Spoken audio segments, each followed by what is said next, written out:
ጸናው ቆይቼ ኪዳነ ምሕረት ስጋችሁ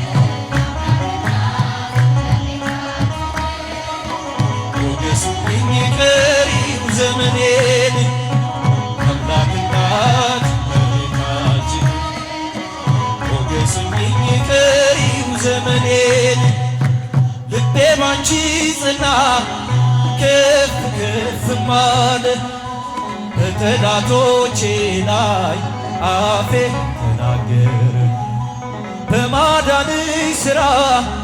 ባሪያሽ ደስ ብሎኛል የኃያላኑን ቀስት ልጅሽ ሰብሮልኛል እናቴ ስምሽን ስጠራ እንባዬ በፊትሽ ፈሰሰ ሰላም ለኪ